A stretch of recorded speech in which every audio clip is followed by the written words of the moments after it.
പാപം എത്ര തരം? പാപം മാരകമാകുന്നത് എപ്പോൾ? ഈ കാര്യങ്ങൾ മനസ്സിലാക്കിയിരുന്നാൽ അത് നമ്മുടെ ജീവിതത്തിൽ പ്രയോജനമുണ്ടാവും. സംഭവം ഞാൻ ഓർക്കുകയാണ്. ഒരു ഗൈനക്കോളജി ഡോക്ടർ, അദ്ദേഹം പ്രാക്ടീസിലായിരുന്നു, ഹോസ്പിറ്റലിൽ സേവനമനുഷ്ഠിക്കുകയായിരുന്നു. അവരുടെ അടുത്ത് വരുന്ന പല പേഷ്യൻസ്, ഇതിലൊരു പേഷ്യന്റ് ഈ ഡോക്ടർ തന്നെ പറഞ്ഞത് പല ടെസ്റ്റും നമ്മൾ ഡീറ്റെയിൽ ആയിട്ട് നടത്തേണ്ടതാണ്. പക്ഷേ രോഗി സഹകരിക്കുന്നില്ല. അവർ ഭയങ്കരമായിട്ട് അതിനെ റെസിസ്റ്റ് ചെയ്യുകയായിരുന്നു. അപ്പം അതുകൊണ്ട് ഇവരാഗ്രഹിച്ചതുപോലെ, കാര്യം മെഷീൻസ് ഉണ്ടെന്ന് പറഞ്ഞാലും ആഗ്രഹിച്ചതുപോലെ അവരെ ടെസ്റ്റ് ചെയ്യാനായിട്ട് രോഗി സഹകരിക്കുന്നില്ലായിരുന്നു. അവസാനം ആ പേഷ്യൻ്റ് മരിച്ചു. അത് സംഭവിച്ചു കഴിഞ്ഞപ്പോഴേ അവരുടെ വീട്ടുകാർ കേസ് കൊടുത്തു. ഇപ്പോൾ ആ കേസ് നടക്കുകയാണ്. ഡോക്ടറിന് അതിൻ്റേതായിട്ടുള്ള മനസ്സിന് ബുദ്ധിമുട്ടുകൾ, പ്രയാസങ്ങളുണ്ട്. ഇനി അവരിൽ നിന്നും എനിക്ക് മനസ്സിലായ ഒരു കാര്യം, അവരുടെ ഉത്തരവാദിത്തമേ ഇതിലില്ല. രോഗി ഒട്ടും സഹകരിക്കാതെ വന്ന സാഹചര്യത്തിലാണ് ആ ഒരു രീതിയിൽ പോകേണ്ടി വന്നത്. പക്ഷേ അവർക്കെതിരെ കേസ് കൊടുത്തിരിക്കുകയാണ്. അത് നടന്നുകൊണ്ടിരിക്കുന്നു. ഒരു കാര്യം ഇതിൽ നിന്ന് നമുക്ക് മനസ്സിലാക്കാനായിട്ട് സാധിക്കും. ചില പാപം അത് മരണത്തിലേക്ക് നയിച്ച ഒരു കാര്യമാണെങ്കിൽ പോലും നമ്മുടെ മനസ്സറിവോടെ അല്ല, സ്വാതന്ത്ര്യത്തോടെ അല്ല എങ്കിൽ അത് മാരകപാപം ആകുന്നില്ല. വേണമെങ്കിൽ നമുക്ക് ഇങ്ങനെ ചിന്തിക്കാം, ഒരു 3 തരം പാപം. എത്ര തരം പാപം എന്ന് ചോദിച്ചാൽ വേണമെങ്കിൽ നമുക്ക് ഇങ്ങനെ പറയാം, 3 തരം. അതിൽ 2 കാര്യങ്ങളാണ് സാധാരണ നമ്മൾ കോമൺ ആയിട്ട് പറയാറുള്ളത്.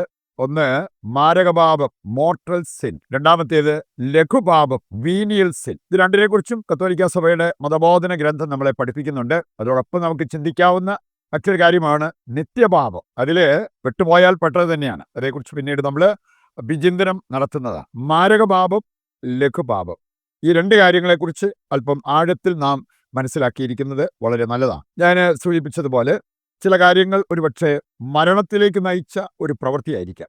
പക്ഷെ അത് ബോധപൂർവം സ്വാതന്ത്ര്യത്തോടുകൂടി നടന്ന ഒരു കാര്യമായിരിക്കണമെന്നില്ല. ഇങ്ങനെ വേണമെങ്കിൽ നമുക്ക് ചിന്തിക്കാം. ഒരാൾ അറിയാതെ മരുന്ന് മാറിക്കൊടുത്ത് ഒരു രോഗി മരിച്ചുപോയി. മരണമാണ്, ഗൗരവമുള്ള കാര്യമാണ്, നമുക്കറിയാം. പക്ഷെ വേറൊരു വ്യക്തി ബോധപൂർവം വളരെ ഡെലിബറേറ്റ് ആയിട്ട് ഒരാളുടെ ജോലി തെറിപ്പിക്കാൻ വേണ്ടി അണ്ടർഗ്രൗണ്ട് വർക്ക് ചെയ്തു, ബോധപൂർവം. ഇനി അങ്ങനെ ആ ജോലി തെറിപ്പിക്കാൻ അവർക്ക് പറ്റി. നമ്മൾ നോക്കുമ്പോൾ ഒന്ന് മരണം, മറ്റൊന്ന് ജോലി പോയതേ ഉള്ളൂ. പക്ഷെ ദൈവത്തിൻ്റെ കണ്ണുകളിൽ മാരകപാപമാകുന്നത് രണ്ടാമത്തെ കാര്യം. മരണത്തിലേക്ക് നയിക്കപ്പെട്ടതാണെങ്കിൽ അത് അറിയാതെ സംഭവിച്ചൊരു കാര്യമാണ്. പക്ഷെ ഇത് ബോധപൂർവം അവര് അതിനുവേണ്ടി അധ്വാനിച്ച് ആ ഒരവസ്ഥയിലേക്ക് എത്തിച്ചതാണ്. ഈ രീതിയിലാണ് മാരകപാപത്തെയും അതുപോലെ തന്നെ ലഘുപാപത്തെയും സഭ വേർതിരിച്ച് കാണിക്കുന്നത്. എന്താണ് പാപം? അതിനൊരു നിർവചനമായിട്ട് സഭ നൽകുന്നത് 3 കാര്യങ്ങൾ നമുക്ക് കാണാൻ പറ്റും. അതിന് നാം എടുക്കേണ്ടത് കത്തോലിക്കാ സഭയുടെ മതബോധന ഗ്രന്ഥം 1849 പാരഗ്രാഫാണ്. 3 കാര്യങ്ങൾ ഒരു നിർവചനം എന്ന പോലെ അവിടെ കൊടുത്തിരിക്കുന്നത്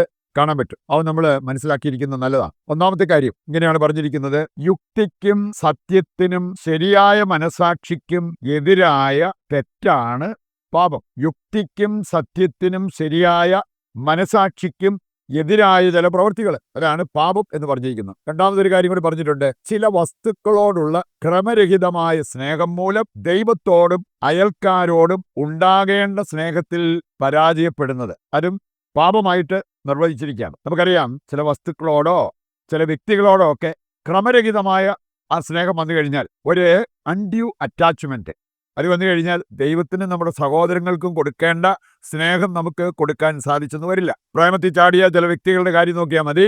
ദൈവത്തിനും അവരുടെ മാതാപിതാക്കൾക്കല്ലേ കുടുംബാംഗങ്ങൾക്ക് കൊടുക്കേണ്ട സ്നേഹം അവർക്ക് കൊടുക്കാൻ പറ്റുന്നില്ല. കാരണം ഈ ക്രമരഹിതമായ ആ ഒരു സ്നേഹം, അറ്റാച്ച്മെന്റ് അവരുടെ ജീവിതത്തിൽ വന്നിരിക്കുന്നുണ്ട്. മൂന്നാമതൊരു കാര്യം കൂടി പറഞ്ഞിട്ടുണ്ട്: സനാതന നിയമത്തിനെതിരായ വാക്കോ പ്രവൃത്തിയോ ആഗ്രഹമോ ആണ് പാപം. സനാതന നിയമം ദൈവം നൽകിയിട്ടുണ്ട്. അതിനെതിരായിട്ടുള്ള വാക്കായിരിക്കാം, പ്രവൃത്തിയായിരിക്കാം, ആഗ്രഹമായിരിക്കാം, അത് പാപത്തിൽപ്പെടുന്നു എന്നാണ് ഈ ഒരു പാരഗ്രാഫ് നമ്മളെ പഠിപ്പിക്കുന്നത്. മറ്റൊരു പാരഗ്രാഫ് 1850 ഞാൻ പറഞ്ഞിരിക്കുന്നത് ദൈവത്തിനെതിരായിട്ടുള്ള ദ്രോഹമാണ് പാപം. ദൈവത്തെ നിന്ദിച്ചുകൊണ്ട് പോലും സ്വയം സ്നേഹിക്കുന്നത്. വിശുദ്ധ അഗസ്തീനോസ് അഹങ്കാരത്തിന് കൊടുത്ത ഒരു നിർവചനം അതാണ്: ദൈവനിന്ദനത്തോളം എത്തുന്ന സ്വയം സ്നേഹം. എളിമയ്ക്ക് കൊടുത്ത നിർവചനം സ്വയം നിന്ദനത്തോളം എത്തുന്ന ദൈവസ്നേഹം. ഇതാണ് പാപം എന്ന് പറഞ്ഞിരിക്കുന്നത് കാണാൻ പറ്റും. ഇനി 2 തരം പാപം: മോർട്ടൽ സിൻ, വീനിയൽ സിൻ. മാരകപാപം, ലഘുപാപം.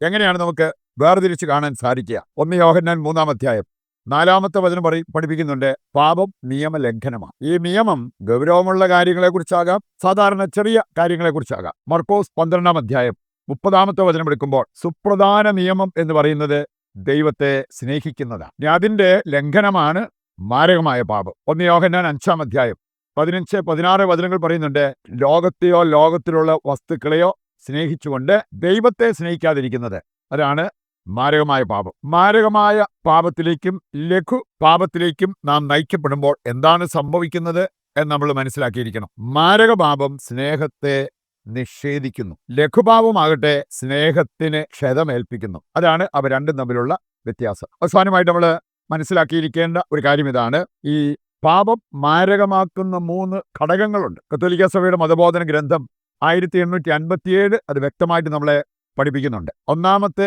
ഘടകമാണ്, നാം വയലേഷൻ നടത്തിയതിൻ്റെ വിഷയം ഗൗരവമുള്ളതായിരിക്കണം. എൻ്റെ ലംഘനം വന്നത് ഗൗരവമുള്ള ഒരു വിഷയത്തിൽ. മർക്കോസ് 10-19 വായിക്കുമ്പോൾ, കൊല്ലരുത്, വ്യഭിചാരം ചെയ്യരുത്, മോഷ്ടിക്കരുത്, വഞ്ചിക്കരുത്, കള്ളസാക്ഷ്യം അരുത്, മാതാപിതാക്കളെ വേദനിപ്പിക്കരുത്, ഇതെല്ലാം ഗൗരവമുള്ള വിഷയമാണ്. അതിൻ്റെ ലംഘനം മാരകപാപം. രണ്ടാമത്തെ കാര്യം, പൂർണ്ണമായ അറിവ്. ഡോക്ടറിൻ്റെ കാര്യം കാണുകയുണ്ടായി. അവരറിഞ്ഞുകൊണ്ട് ഒരു ദ്രോഹം ചെയ്തതല്ല, അവർക്ക് അത് ചെയ്യാനുള്ള സ്വാതന്ത്ര്യമുണ്ടായിരുന്നത് കൊണ്ടല്ല അത് സംഭവിച്ചത്. പറയുണ്ട് പൂർണ്ണമായ അറിവ്. ലൂക്കാ 12:47-48 വചനങ്ങൾ പറയുന്നുണ്ട്, അറിവോടെയാണ് ഗൗരവമുള്ള ഒരു കാര്യത്തിൽ ലംഘനം വന്നത് എങ്കിൽ അത് മാരകമായ പാപം, അതിനുള്ള ശിക്ഷയും വലുതായിരിക്കും. അറിയാതെയാണെങ്കിൽ ശിക്ഷ ലഘുവായിരിക്കും. അവസാനത്തേത്, ബോധപൂർവമുള്ള സമ്മതം. അതുണ്ടെങ്കിലേ ഒരു പാപം മാരകപാപമായിട്ട് മാറത്തുള്ളൂ. നമുക്ക് കാണാൻ സാധിക്കും, 1 പത്രോസ് 5:3 വായിച്ചാൽ, സമ്മർദ്ദത്തിന് വഴങ്ങി ചെയ്യാവുന്ന ചില കാര്യങ്ങളുണ്ട്, സ്വാതന്ത്ര്യത്തോടെ ചെയ്യേണ്ട കാര്യങ്ങളുണ്ട്. അവ തമ്മിൽ വേർതിരിച്ച് കാണാനുള്ള വിവേകവും നമുക്കുണ്ടാകണം. ഈ കാര്യങ്ങൾ ഹൃദയത്തിലേക്ക് ഏറ്റെടുത്തുകൊണ്ട് നമുക്ക് പ്രതിഷ്ഠാ ജപത്തിലേക്ക് പങ്കുചേരാം. നമ്മൾ ഇന്ന് ഒരു കോമൺ നിയോഗമായിട്ട് വയ്ക്കുന്നത്, മാരകപാപത്തിൻ്റെ പിടിയിൽ അമർന്നിരിക്കുന്ന വ്യക്തികളുണ്ട്, അവർക്കൊരു മോചനം ലഭിക്കുവാൻ ദൈവത്തോട് പ്രാർത്ഥിക്കാം.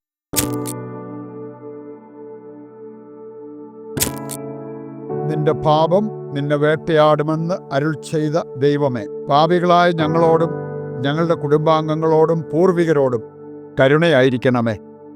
ഞങ്ങളുടെ പാപം മൂലം ഞങ്ങളുടെ മേൽ നിപതിച്ച ദുരിതങ്ങളിൽ നിന്നും ക്ലേശങ്ങളിൽ നിന്നും ഞങ്ങൾ നേരിടുന്ന എല്ലാ തടസ്സങ്ങളിൽ നിന്നും ഞങ്ങളെ മോചിപ്പിക്കണമേ. മേലിൽ പാപം ചെയ്യാതിരിക്കാൻ തീരുമാനമെടുത്ത ഞങ്ങളെ പാപത്തിൽ വീഴാതെ കാത്തു സംരക്ഷിക്കണമേ. അങ്ങ് ഞങ്ങളോട് ക്ഷമിച്ചതുപോലെ ഞങ്ങളും പരസ്പരം ക്ഷമിക്കാൻ അങ്ങയുടെ കൃപ ഞങ്ങൾക്ക് നൽകണമേ. പാപരഹിത ജീവിതം നയിച്ച് ഞങ്ങളുടെ ഇഹലോക ജീവിതം അനുഗ്രഹപ്രദമാക്കാനും പരലോക ജീവിതത്തിന് അർഹത നേടാനും ഞങ്ങളെ സഹായിക്കണമേ. ആമേൻ. നിങ്ങളുടെ പ്രത്യേകമായ എല്ലാ പ്രാർത്ഥനാ നിയോഗങ്ങളും ദൈവത്തിൻ്റെ കരങ്ങളിൽ ഏൽപ്പിച്ചുകൊണ്ട് താഴ്ന്ന സ്വരത്തിൽ കർത്താവിനെ സ്തുതിച്ച് ദിവ്യകാരുണ്യത്തിൻ്റെ ആശീർവാദവും സ്വീകരിക്കാം. യേശുവേ നന്ദി, ഹല്ലേലൂയ, ഹല്ലേലൂയ. കർത്താവേ, ഞങ്ങളുടെ പ്രാർത്ഥനാ നിയോഗങ്ങളെല്ലാം പരിഗണിക്കണമേ, അതെല്ലാം അവിടുന്ന് നടത്തി തരണമേ എന്ന് ഞങ്ങൾ പ്രാർത്ഥിക്കുന്നു. Hallelujah, hallelujah. യേശുവേ നന്ദി, യേശുവേ സ്തുതി.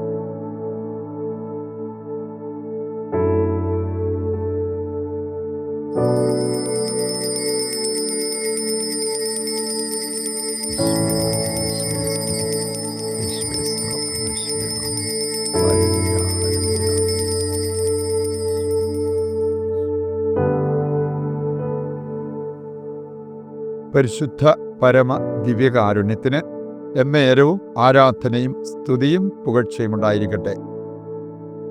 ഈശോ മിശിഹായ്ക്ക് സ്തുതിയായിരിക്കട്ടെ. മറ്റൊരു എപ്പിസോഡുമായി നാളെ വീണ്ടും നമുക്ക് ഒന്നിക്കാം. ദൈവം നിങ്ങളെ സമർത്ഥമായി അനുഗ്രഹിക്കട്ടെ.